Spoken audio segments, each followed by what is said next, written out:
Bună, Capricorn! Bine ai venit și mă bucur să te am aici alături de mine. Pentru tine, astăzi, am extras un card din oracolul arhetipurilor al lui Kim Krans și a venit cardul cu numărul 20, cardul denumit Pelerinul. Eu am să îți arăt acest pelerin și am să încerc să îți explic semnificația așa cum o înțeleg eu în legătură cu acest card pentru tine. De asemenea și după felul în care am citit din acest ghid al oracolului. Te invit de asemenea să lucrezi cu acest arhetip pentru că te poate ajuta. Pelerinul este arhetipul tău. E ca o chemare a sufletului tău. Noi chiar și în momentele în care stăm în perioade de reflexie, în nemișcare, în meditație, chiar și atunci inima noastră bate și are o anumită chemare, ne cheamă într-un anume loc, ne cheamă să transformăm ceva anume.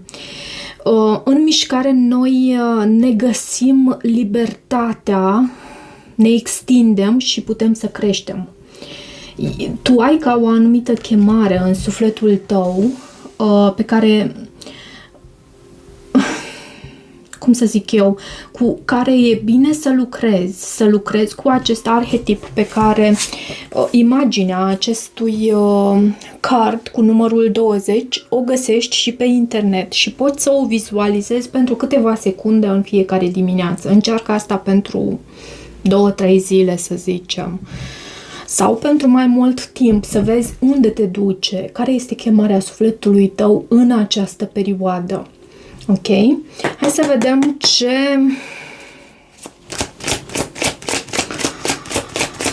au cărțile să spună, ce are tarotul să ne transmită, folosindu-ne de etalarea Crucea Celtică.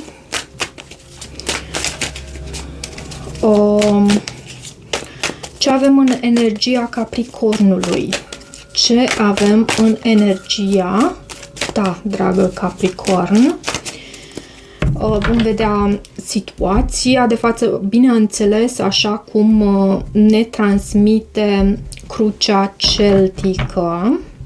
Și la baza pachetului avem un as de cupe, inima ta care bate și care te cheamă într-un loc anume. În ascuns, văd acest 7 de spade, e ca și cum e o chemare pentru tine, în ascuns, pentru ceva anume, poate pentru o anumită dragoste, cu acest 10 de cupe. Și văd și regina de spade și regele de bâte, acest cuplu care anunță faptul că acum depinde dacă tu ești în energia masculină sau în energia feminină. Energia masculină o văd foarte focoasă, inspirațională, pasională, foarte pasională și aprinsă pentru această energie feminină, dar energia feminină nu neapărat că o văd într-un mod negativ. Având însă această regină de spade, poate să fie ușor mai tăioasă. Are granițe proprii foarte bine stabilite. Această regină dă dovadă de și are o claritate mentală și vede lucrurile foarte clar. Comunică foarte bine. Doar că uneori această regină de spade, dacă este provocată, poate să... și vezi tu, aerul întreține focul. Voiam să spun că poate să fie foarte tăioasă. Hai să vedem acum, în situația de față, 3 de cupe, regele de spade în provocare, treiul de bâte în subconștient, turnul în ceea ce tu lași în urmă, Pajul de cupe, lumea, împărăteasa. Văd ca un fel de așteptare aici la tine. Împărăteasa poate să anunțe acest lucru, dar este și o perioadă de creștere, poate pentru tine, și vreau să îți spun că lucrul acesta, într-adevăr, este unul de dorit. Noi ne dorim creștere, dar nu întotdeauna creșterea noastră este una lină, fără provocări, și de cele mai multe ori este resimțită ca ceva greu. De aceea te îndemn să ai răbdare cu tine. 4 de spade în energia care vine din exterior, 8 de cupe, ok, o pauză, o încheiere. Aceste 3 cărți vorbesc despre acest lucru. Iar rezultatul posibil obținut, 7 de cupe. În planul financiar pentru tine avem puterea. Hai să vedem. Poate ai cunoscut o persoană nouă și la care tu te gândești. Poate este vorba despre un semn de apă, un scorpion, rac, pești. Poate fi orice semn zodiacal. Semnele fixe iarăși sunt subliniate aici. Am văzut semnele de foc. Avem și semnele de aer. Însă, la tine văd ca o așteptare și o energie receptivă și este în același timp și în sfatul pentru tine. Deci nu doar că este vorba despre starea ta emoțională. Din exterior însă vine ca un fel de încheiere, vine ca un fel de pauză, încheierea unui capitol care poate să ducă la deschiderea unui nou capitol alături de aceeași persoană. Sau, nu, bineînțeles. De ce 3 de cupe? De ce acest 3 de cupe? În situația de față, 2 de cupe. E vorba despre Traiul de cupe anunță reuniune, anunță o persoană poate din comunitatea ta, o persoană dintre prietenii tăi. Și văd aici un parteneriat și o legătură extraordinar de frumoasă, cu reciprocitate, însă ceea ce provoacă această legătură este acest rege de spade, care pentru tine poate reprezenta o persoană sau o anumită atitudine. Și când vorbesc despre atitudine, acest rege de spade poate să fie foarte tăios în felul în care își folosește cuvântul. Dar da, poate fi și un semn de aer care se interpune aici. De ce regele de spade? 5 de bâte. Eu cred că este vorba despre o persoană, poate chiar dintr-un semn de aer, sau o persoană care are niște...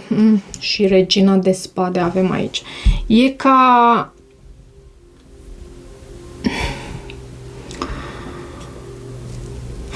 ca și cum sunt aruncate anumite vorbe, doar că vorbe care aduc conflict.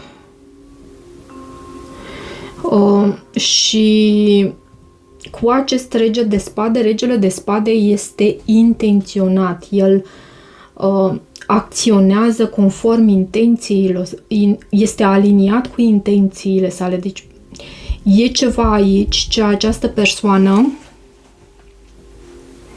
sau acestei persoane nu îi convine și aduce conflict în viața ta. Uneori acest cuplu, regele și regina de spade, poate să fie un cuplu așa la cuțite, care, da, știe să comunice, doar că poate să ducă la o extremă în care sunt foarte reci unul cu celălalt și în care dorința de a câștiga cu orice preț e pusă pe primul plan. Și lucrul acesta nu este ok până la urmă, pentru că asta anunță faptul că cele două personaje pot să acționeze mai mult din ego decât din dorința de uniune, de unificare, de a fi cu Dumnezeu. nu? Și din dorința aceasta de a ne răspunde la întrebarea cum pot eu să iubesc mai mult? Cele două personaje, regele și regina de spade, e ca și cum acționează dintr-un spațiu mai mult al ego-ului. De ce 3 de bâte? Văd o așteptare din partea ta.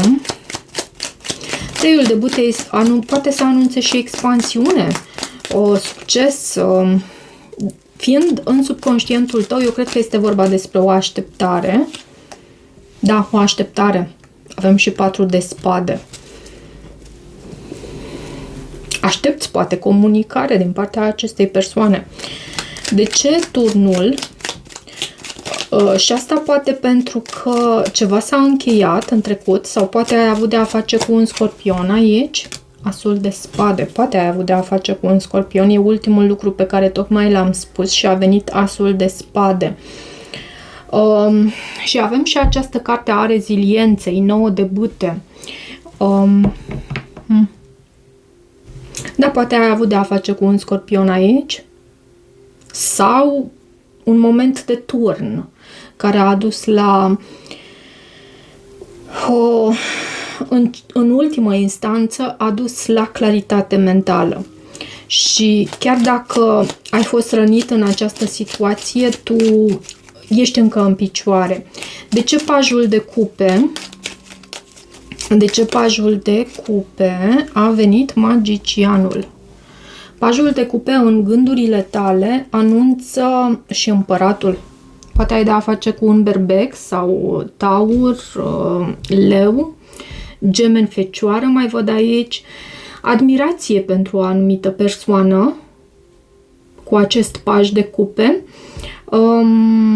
Pajul de cupe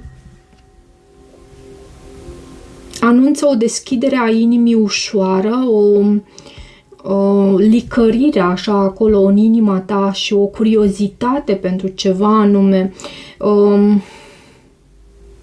Și cred că e dorința aceasta de a manifesta ceva anume.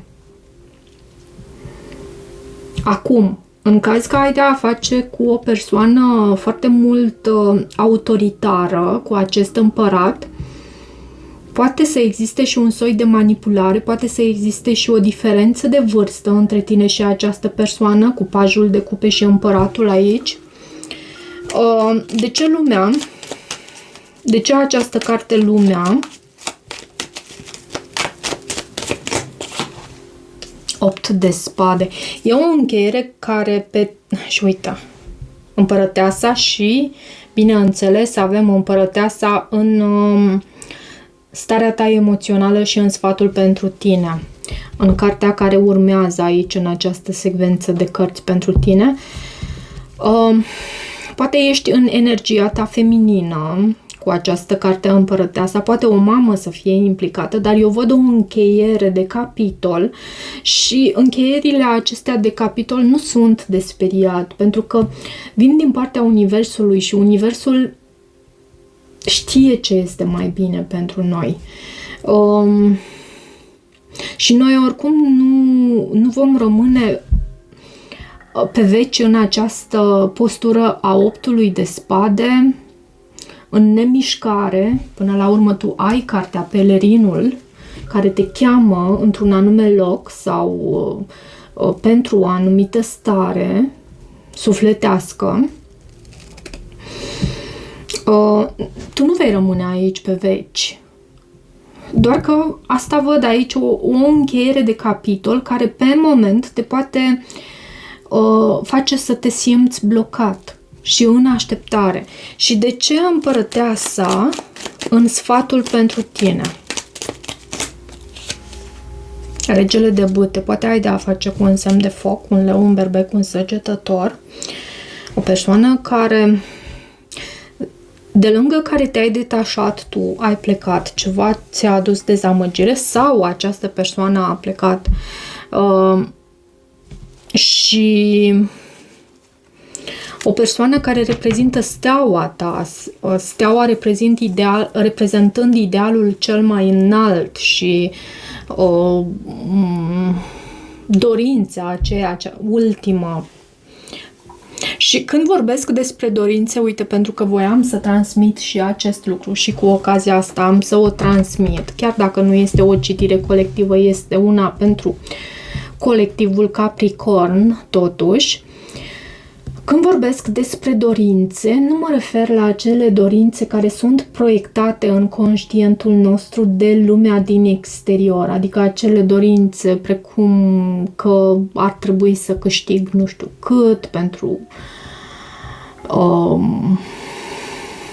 în fine, e vorba despre acele dorințe din sufletul nostru, acele dorințe pe care le descoperim mergând mai adânc în subconștient și făcând liniște în conștientul nostru, în gândurile noastre, în toate acele proiecții din afară.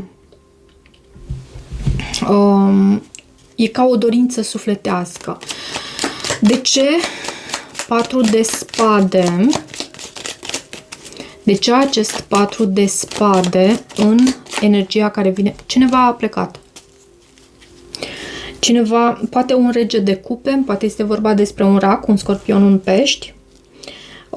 E ceva împovărător aici, poate e și o energie de trio, poate nu neapărat trio, pentru că 3-ul de cupe îl văd aici și uneori, da, poate să semnifice acest lucru, dar poate să semnifice și faptul că această persoană e printre prietenii tăi și îți e greu acum cu această... Eu văd ca un fel de despărțire aici de această persoană. Și de ce 8 de cupe? Și sincer, pe tine te văd ca fiind în așteptare. De ce 8 de cupe în frica sau speranța ta? Avem soarele și regina de cupe.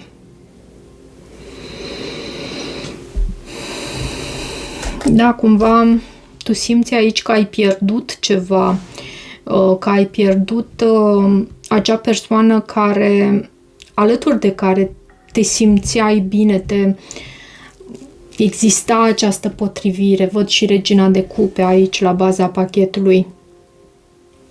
Și 7 de cupe este în rezultatul posibil obținut. Poate vei continua să urmărești această persoană pe profilurile acestea de social media sau... Pentru că acest 7 de cupe uneori ne arată și acea persoană care vizualizează aceste opțiuni și visează și se gândește și... poate reprezenta și o astfel de persoană. Da, este și cartea alegerilor sau a opțiunilor, dar nu întotdeauna. Ce este cu acest 7 de cupe? 7 de bâte, 7-7 poate fi important pentru tine. Cineva își alege independența, este defensiv sau își protejează granițele, limitele sale și lucrul acesta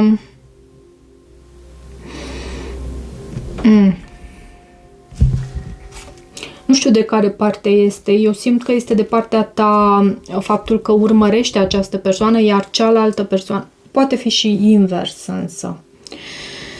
De ce puterea în planul acesta financiar? Puterea anunță faptul că tu ești o persoană curajoasă, cu putere și perseverență. Ești consecventă și cred că asta te va aduce la câștig. Hai să vedem totuși și clarificarea. Hierofantul. Hierofantul poate să vorbească despre un lider spiritual, o persoană înțeleaptă, o persoană care știe să respecte tradițiile și în același timp această persoană poate să lucreze într-o instituție în care va fi necesar să îți păstrezi curajul, puterea interioară, să rămâi așa pe fază, cum se spune, pentru că poate să existe și ceva toxic acolo sau ceva abuzuri sau ceva care poate să dezamăgească, însă eu te văd perfect capabil să faci față aici. Hai să vedem și un mesaj din acest oracol cu un număr angelic pentru tine. 4 de 2, 2, 2, 2, 2. Forțe feminine. Ce interesant! Forțe feminine. Indiferent de faptul că tu ai fi bărbat sau femeie, la tine am văzut aici, în sfatul pentru tine, acest card împărăteasa, ce reprezintă energia feminină. Acest număr angelic anunță relații, echilibru în relații, abundență, eficiență, răbdare și smerenie.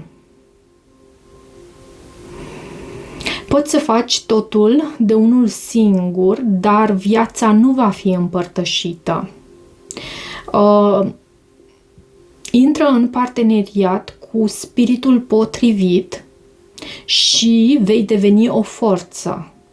Onorează angajamentele și oamenii din jurul tău, nu judeca, ascultă. Acesta este mesajul acestui card pentru tine, dragă Capricorn.